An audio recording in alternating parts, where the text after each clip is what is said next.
She's served on nearly every board in our area. She's had a role in politics across the state for more than 3 decades. Women's suffrage, a woman's right to vote, is the hard work of men and women who stepped up to make the 19th Amendment a reality.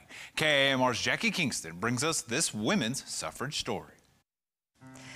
Lilia Escajeda's legacy dates back to the 1970s. She's been on numerous boards advocating for women's rights, for healthcare, and for the less fortunate. In honor of our Women's Suffrage Week, Lilia Escajeda joining us in studio today. Thank you for making time for us today. Thank you for talking with us about this.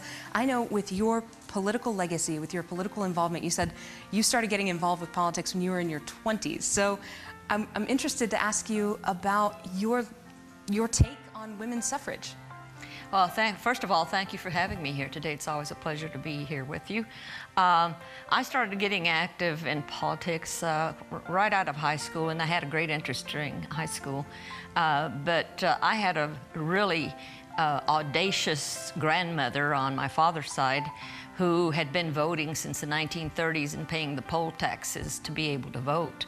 And so I had a good role model to follow because I was real close to my grandmother. And so even through school, I was always very active in trying to promote people to vote and to learn the issues. And of course, John Kennedy was running for president around that time when I was a very young person. And so I've always had an interest in politics. I don't just complain, I try to do something about it. So. Absolutely. You bring up the poll tax that your grandparents had to pay and really fight for that, their right to vote, you know, in a way. Talk to me about a time where you've had to fight for a seat at the table, where you've had to fight to be represented. Well, I've really not had any really bad fights. I think the fact that I'm a short lady and I'm sort of friendly, that sort of helped me along the way. But I've always been very outspoken, even as a young woman, I'm very outspoken.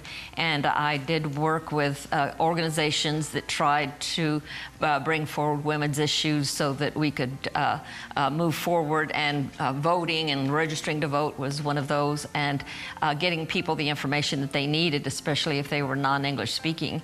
So it's been something that's been just part of what I've always had an interest in high school. I was very active in all kinds of organizations, and so I learned how to do Robert's Rules of Order and how to conduct meetings, and obviously I've been on nearly every board in town here, so it served me well. But I had good mentors and good teachers and people who supported the efforts that some of us are trying to make in our communities. What are some of those issues that are closest to your heart? You have served on every board. We've served on a board together, but what are some of the issues that you think the highlights of your career? Well, I think that education for our youth, especially our low-income families and children. I'm adamant about providing good educational opportunities, and in that respect, I've served on school boards and I've served on foundations that emphasize education for the children in our community.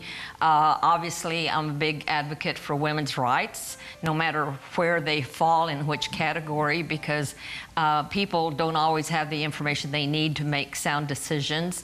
And so I have sort of become, not so much now as when I was younger and had more energy, but I've been sort of the advocate for people who don't have a voice or don't know how to bring forward things that they're concerned about.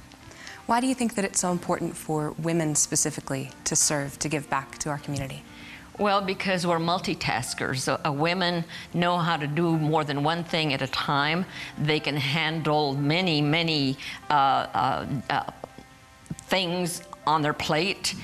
They don't have to just focus on one trail that they can follow. They can actually go down the trail and pick some flowers and pick some vegetables, and they can look at the sunset or the sunrise, and they can drag their children along with them and make sure they behave and that they're interested in education and that kind of thing. So I think that women just have a broader vision of, you know, what it means to be a human being on this earth. And if you want a better life for yourself, you have to work to make sure that it's a good life for everybody else, especially your children.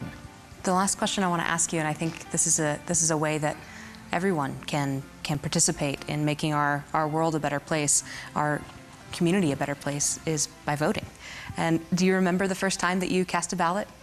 Yes, I do. I had started getting involved in helping in politics when I was very young. I was 19, 20, and I was working for a candidate who was going to be running for office.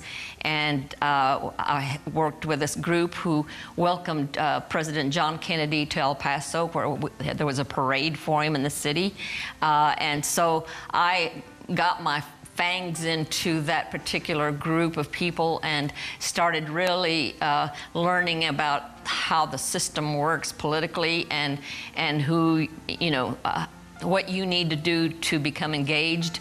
And so it's very fulfilling if you know you're helping people. And of course, I've helped with voter issues, et cetera, in the past. Lilia Escajeda, thank you for being here today. You're welcome. Thank you. I appreciate it. All right, thank you guys. Her biggest message is just to give back to your community.